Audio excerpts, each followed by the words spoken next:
Oi, gente, tudo bem com vocês? Eu espero que sim, espero que esteja tudo bem com vocês. Sejam bem-vindos a mais um vídeo aqui do nosso canal. E no vídeo de hoje eu vim contar para vocês um pouco da minha história.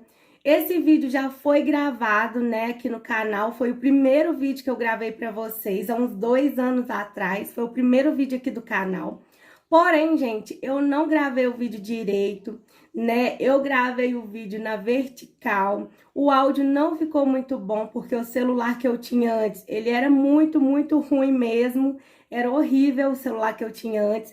Então, o áudio ficou picado. Eu não sabia editar direito. Faltou alguns detalhes, né? Sobre a minha história, que eu acho importante contar para vocês. E faltou na hora que eu gravei o vídeo, que eu tava muito nervosa, sabe? Primeiro vídeo, vocês já sabem, né? Aquela vergonha de falar de frente às câmeras. Mas hoje eu vim gravar esse vídeo novamente, né? Pra vocês. Então, se você quiser, né? Conferir, saber um pouco da minha história, é só continuar assistindo. Então, vem comigo.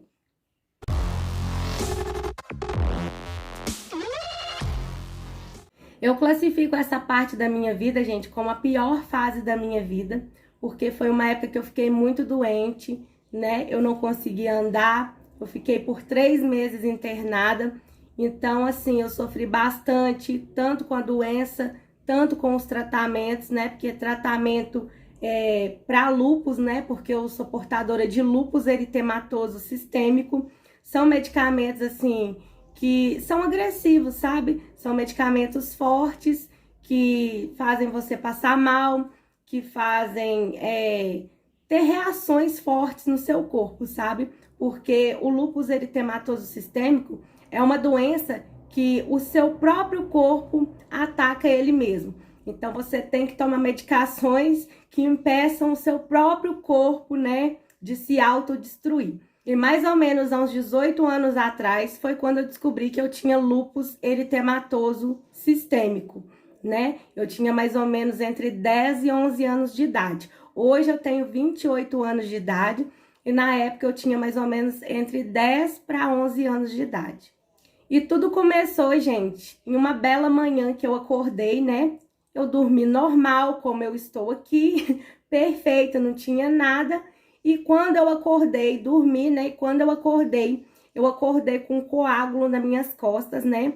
Era um caroço desse lado aqui do lado esquerdo, né? Na escápula. Eu estava com um coágulo de 9 centímetros de altura e 12 de comprimento. Do nada, gente, eu dormi e acordei desse jeito. Até então, eu era uma criança saudável, não tinha nenhum problema de saúde, não tinha nada, não era diagnosticada com nenhum tipo de doença. E nessa época, gente, que aconteceu de eu amanhecer, né, com um coágulo enorme nas minhas costas, deu coincidência da minha mãe ter trocado a minha cama, né, porque antes, quando eu era criança, eu tava dormindo numa cama que tinha grade, né, na frente, para mim não cair da cama. E a minha mãe tinha trocado a minha cama por uma cama normal, sem grade, né, porque eu já tava ficando mocinha. E eu tava com mania de cair da cama, né, porque eu era acostumada com a grade e essa cama já não tinha mais a grade. Então, o que todo mundo imaginou, né? Que eu tinha caído da cama, né, batido as costas e tinha dado esse coágulo. Aí, né, quando amanheceu o dia, que eu tava com aquele coágulo nas costas, a minha mãe já imaginou que teria sido algum tombo, né, por causa da cama que tinha sido trocada, e procurou um ortopedista para avaliar, né, as minhas costas, para ver o que era aquele coágulo, né. E ela contou para ele, na época, que imaginava que poderia ser por causa de tombo, né, porque eu tinha trocado de cama, e eu tava caindo muito da cama, até pegar o costume de dormir com essa cama sem a grade. E ele falou que realmente poderia ter sido de alguma queda, né, que causou essa lesão, e me encaminhou para fazer uma cirurgia, porque, né, no caso, esse coágulo teria que ser operado, né, drenado. Esse era o tratamento para esse caso, tinha que fazer uma cirurgia e drenar o coágulo. E essa foi a minha primeira internação, né, gente? Eu internei, não suspeitaram de nenhuma doença, falaram que poderia ser realmente por eu ter caído, né? Ficou. por esse caso, que eu teria caído da cama, só que eu tinha certeza que eu não tinha caído da cama, né? Que tinha muito tempo que eu não caía da cama, mas como eu era criança, né? Ninguém acreditou, achou que era realmente o tombo que teria causado esse coágulo nas minhas costas. Eu fiz a cirurgia, fiquei 15 dias internada, aí fiz a cirurgia, drenou, beleza, e eu fui para minha casa, né? Não diagnosticaram doença nenhuma. Beleza, fui para minha casa depois dos 15 dias de internação, depois voltei para retirar os pontos, tudo certinho, e encerrou o tratamento por ali, né? Ficou só na cirurgia e pronto. Porém, alguns dias que eu já tinha voltado para casa, já tinha sido liberada para voltar para a escola, eu comecei a mancar da perna, né, gente? Comecei a mancar do meu pé. Meu pé ficava doendo e eu não conseguia andar direito. Aí eu ficava mancando. Aí eu contei pra minha mãe. No início, eu mesma achei que eu tinha torcido o meu pé. Não sabia como, mas eu imaginei que eu teria torcido o meu pé. Mas aí eu comentei com a minha mãe, porque a dor tava aumentando, e ela me levou no médico. Aí, o médico, né, que a minha mãe me levou aqui na minha cidade mesmo, não era o mesmo médico da cirurgia, o médico da cirurgia era de outra cidade, né? Porque eu acho que na época aqui na minha cidade não tinha ortopedista, então a cirurgia eu tinha feito com o médico de Divinópolis, que é uma cidade vizinha aqui da minha cidade, que é Itapecerica.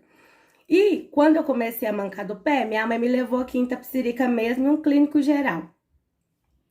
E no hospital, né, eles falaram que por eu ter feito essa cirurgia, que eu era muito magrinha, muito miudinha, que poderia, né, ser uma anemia, porque eu sempre fui muito fraquinha, né? E uma cirurgia a gente perde bastante sangue. Apesar de antes de eu fazer a cirurgia, eu tinha tomado sangue justamente por isso, né? Que eu ia perder bastante e eu era bem miudinha, bem magrinha mesmo, bem pequenininha. Eu com 10 anos eu era bem pequenininha mesmo, gente, vocês tinham que ver, bem magrinha.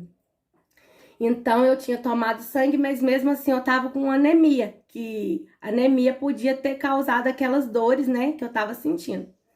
Porém, gente, foi passando o tempo, eles me dando remédio para anemia, dando remédio para dor. E do pé, né, que estava doendo, passou para o joelho. Aí eu comecei a mancar bastante, não consegui mais para a escola. Aí minha mãe me levava todos os dias, quase da semana, no hospital. E eles falaram que era anemia e passava mais remédio e passou para outra perna. Quando passou para outra perna, gente, a dor, né, é no joelho e nas articulações, né? Porque no caso, eu não sabia que eu tinha lúpus ainda, mas o lúpus ele causa dores nas articulações. E eu sentindo dores nas articulações, quando passou para outra perna, aí eu já não conseguia andar mais. Aí minha mãe me levou mais uma vez, né, no hospital e falando a mesma coisa, que era anemia, que estava muito forte, que estava causando as dores. E o lúpus, gente, ele é uma doença, assim, ele é rápido demais. Quando eu já não estava conseguindo mais andar, e a minha mãe me levando no médico, né, e eles falando isso, beleza. Quando foi um certo dia, eu inchei, sabe, completamente, e parei de andar, e a dor ficou, assim, insuportável. Insuportável, aí minha mãe teve que me levar à noite pro hospital, eu já não conseguia andar mais. Minha barriga ficou muito inchada, sabe? Eu não tava fazendo mais xixi direito, tava muito inchada. Foi de uma hora pra outra, eu inchei, sabe? Minha barriga foi só inchando e as articulações também. E tava doendo as duas pernas e passou a doer o corpo todo. Onde tinha articulação, o meu corpo passou a doer. Eu não conseguia mexer mais nada, eu fiquei totalmente entrevada. Aí minha mãe me levou, né, à noite mesmo, viu que eu já tava com o corpo todo doendo, me levou pro hospital e lá eles me internaram. E como eles viram que eu tava muito inchada, não tava fazendo xixi direito, a minha barriga, né, minha barriga tava bem inchada, eles fizeram alguns exames e viram que eu tava com uma infecção generalizada, né? E com as articulações todas inflamadas e não sabiam a causa. E aí resolveram me transferir para o hospital de Divinópolis, né? Que foi, no caso, o Hospital São João de Deus. Foi lá que descobriram o que eu tinha. Mas o diagnóstico não foi imediato. Eu fiz vários exames, eu fiquei muito tempo internada até que conseguiram descobrir o que é que eu tinha. Porque todos os exames que eu fazia mostrava que eu estava com as articulações inflamadas, uma infecção generalizada nos rins, no fígado e no baço, mas não sabia a causa. Faziam vários exames, sabe? E não dava nada, só dava infecção, né? As articulações inflamadas, mas não descobriam a causa. Eu fiquei bastante tempo internada na cidade vizinha aqui, que é Divinópolis, né? No Hospital São João de Deus, até que eles conseguiram descobrir o que eu tinha, porque dava que eu estava assim com uma infecção generalizada, né, em todos os exames, no rins, no fígado e no baço. Porém, foi muito difícil descobrir a causa, sabe? Mas assim, eu não lembro quanto tempo demorou, mas foi bastante dias, não foi imediato. Eu só sei que ao todo eu fiquei internada por 3 meses, mas demorou bastante até que conseguiram descobrir o que estava causando toda aquela infecção no meu corpo. E durante o tratamento, gente, depois que descobriram, né, demoraram, mas graças a Deus descobriram que eu tinha, que era o lúpus eritematoso sistêmico. Veio a parte do tratamento que também foi bem difícil. A minha pressão ficou alta, né, devido às medicações que eu tinha que tomar. Eu sofri uma crise convulsiva, sabe? É muito difícil ter uma crise convulsiva por pressão alta, porque no caso a sua pupila dilata muito. Eu fiquei sem enxergar por causa dessa crise convulsiva, fiquei algumas horas sem enxergar. Eu tive que fazer quimioterapia. Foram muitos tratamentos que eu tive que fazer para me reabilitar, né, para me recuperar a minha saúde. E foi muito tempo também internada, como eu falei com vocês, eu fiquei internada por 3 meses, né? Fora algumas vezes que depois desses 3 meses que eu fui para casa, né? Depois de ficar 3 meses internada, eu ficava uns dias em casa e depois tinha que voltar para fazer alguns outros tratamentos também que tinham que ser feitos dentro do hospital. A parte mais difícil foi não poder, né, movimentar o meu corpo. Eu não conseguia movimentar nenhuma parte do meu corpo, porque estava com as articulações todas inflamadas. Então, eu tinha que andar de cadeira de rodas, ou então ficar só deitada, porque eu não conseguia mexer nada do meu corpo. Por muito tempo, eu fiquei entrevada numa cama, né, sem poder me mexer, sem poder movimentar o meu corpo. Então, foi muito difícil, foi muito doloroso, doía todo o meu corpo, sabe? Eu sofri bastante. Por isso que eu falo com vocês que eu classifico essa parte da minha vida como a pior fase da minha vida. Só quem tem algum tipo de doença reumática sabe explicar para vocês, né, o quanto que é doloroso uma articulação inflamada. Agora você imagina todas as suas articulações inflamadas, você não consegue mexer nada, dói demais, você tem que ficar sem se movimentar mesmo, porque realmente você fica entrevado, você não consegue mexer nenhuma parte do seu corpo.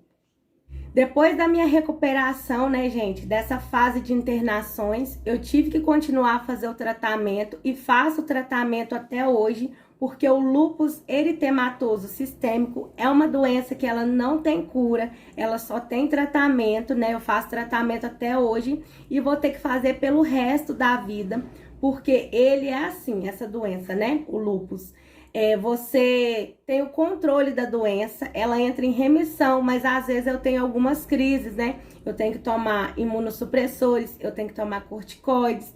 Então, eu faço meu tratamento até hoje com reumatologista, tomo algumas medicações. Já tive fase de remissão, onde a doença estava bem controlada e eu não precisava tomar medicações, mas aí eu tive uma nova crise, né? Quando eu tinha mais ou menos uns 20 anos, hoje eu tô com 28, e tem 8 anos que eu voltei a tomar minha medicação novamente, devido à crise que eu tive, né? Tava sentindo muitas dores no corpo e tudo mais, e eu faço meu tratamento até hoje. Eu tomo corticoides, imunossupressores e algumas outras medicações.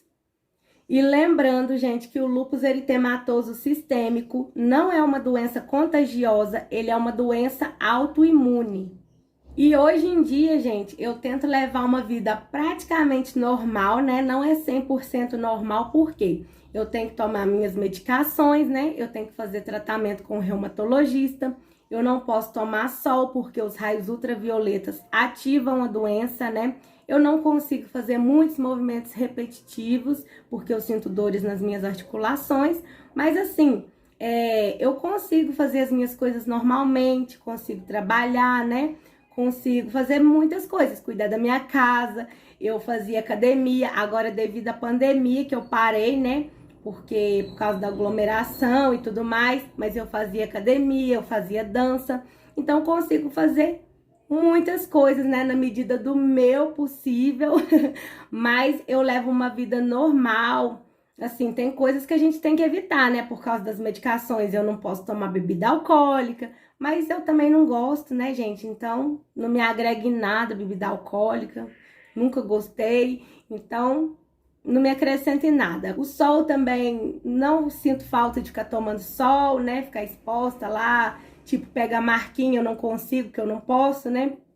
Mas são coisas que não me acrescentam em nada, que eu consigo viver sem, né? Para me ter a minha saúde e fazer outras coisas que eu gosto, eu tenho que evitar algumas, como por exemplo, essas que eu citei para vocês. Então, gente, esse foi o relato da minha história, né, com meu problema de saúde, algumas, né, das coisas que eu passei nessa vida por causa desse lúpus. Não é tudo, né, porque se eu for contar pra vocês, gente, dá um livro, porque eu já sofri bastante por causa dessa doença. Se vocês tiverem mais dúvidas, né, deixa aqui nos comentários que eu vou estar respondendo vocês, deixem perguntinhas. Se você tem lúpus também e tem alguma dúvida, né, quer trocar experiência comigo, deixa aqui nos comentários que eu vou estar te respondendo com o maior prazer. Já clica bastante no gostei. Se você não for inscrito, se inscreve aqui no canal, porque eu já tô quase batendo a minha meta de 4K, tá faltando pouquinho, gente. Me ajuda aí. E esse ano, o meu sonho, né, minha maior meta para esse ano é bater 5K pelo menos, gente. Me ajuda aí, compartilha esse vídeo com as suas amigas. Um beijo para vocês e até o nosso próximo vídeo.